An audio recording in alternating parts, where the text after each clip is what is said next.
dire que quand des investisseurs étrangers viennent et sont rassurés de voir des marques de franchise en Tunisie, c'est vrai. Mais pourquoi est-ce qu'on le dit en fait? Pourquoi est-ce que ça les rassurait de voir McDonald's, de Burger King, ou de voir, je ne sais pas moi, une marque de pizza, voilà Zara? Pourquoi est-ce qu'en fait ils sont rassurés? Ils sont rassurés parce que pour la bonne et simple raison, ce que Maître Khaled a expliqué, c'est que la franchise, c'est surtout et avant tout un concept qui est protégé, qui est très marqué. Et le fait qu'ils voient qu'aujourd'hui, il y a des marques de franchise qui sont installées en Tunisie, le message le plus fort, au-delà de la réglementation de chaque gouvernement, c'est que dans ce pays, on respecte les règles du jeu et on respecte la propriété intellectuelle. Je ne sais pas si vous êtes d'accord avec moi. Voilà. Donc, pour revenir vraiment à comprendre la franchise, je voulais revenir sur cette phrase qui est très importante.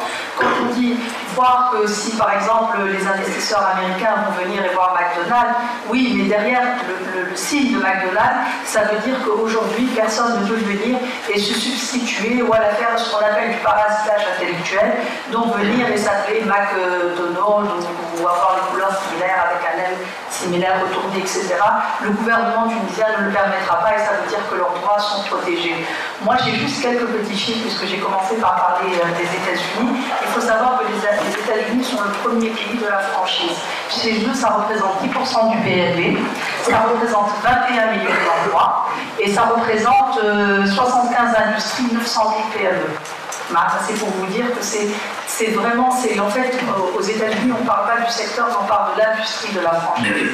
Ce qu'il faut comprendre, c'est que la franchise internationale, j'ai presque envie de dire que pour des jeunes en démarrage, il vaut mieux travailler sur des franchises locales et avoir une vision, on va dire, une ambition mesurée, pas modeste, mais mesurée.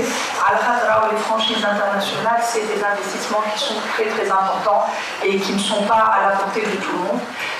Ce que je voudrais vraiment parler de cette histoire de financement qui est important. Et aujourd'hui, en Tunisie, il y a des mécanismes de plus en plus qui sont en train de se mettre en place. Et puis, je vais finir par vous parler un tout petit peu de la réglementation du ministère du Commerce, etc. Ça vous va? Très bien. Donc, en ce qui concerne la franchise, là aussi, c'est un investissement qui est très très important. En anglais, on dit flip the burger, donc juste faire des hamburgers. Moi, j'ai travaillé beaucoup avec Sophie Elrad et Baguette, le groupe Baguette, qui est vraiment un groupe très intéressant. C'est une école par elle-même. Et il m'a dit, moi au début on pensait que juste et en fait c'est un business qui est très compliqué. Si vous parlez d'une franchise, il faut savoir que vous avez les droits d'exclusivité pour entrer dans un pays. Ces droits d'exclusivité sont souvent très importants, surtout avec le dollar qui prend de la force et le dinar qui fléchit. Il faut le dire, même les hommes d'affaires, ils viennent et ils se disent bon, c'est 100 000 $. Il y a 2 ans, 100 000 $, c'était pratiquement 130 000 dinars, 140 000 dinars. Aujourd'hui, 100 000 $, c'est plus que 200 000 dinars. Donc moi, j'ai travaillé par expérience sur des business plans en 2012-2013 qui, en fin 2014, ont dû être revus et le schéma de financement revu parce qu'aujourd'hui, on parle d'un coût d'entrée qui est 50% plus élevé.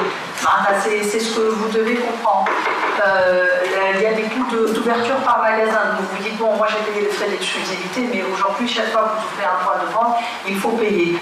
Alors, je reviens beaucoup sur ce qu'a dit Maître Khaled parce qu'il vous a vraiment il a énoncé le travail. Donc, il faut, quand vous faites votre contrat de franchise à l'international, d'abord, il faut très très bien vous entourer et vous encadrer de professionnels. Et je parle d'un point de vue légal, autant que opérationnel si possible, mais parce que le contrat, en fait, c'est vraiment le point central. En fait, donc, le contrat de franchise, en fait, il n'y a pas de communication, il n'y a pas d'innovation dans la franchise. C'est un système que vous suivez. Vous vous réveillez le matin, vous savez qu'il faut faire A, B, C, D. Si vous avez le problème 1, la solution est identifiée directement sur des classeurs et des modes opératoires.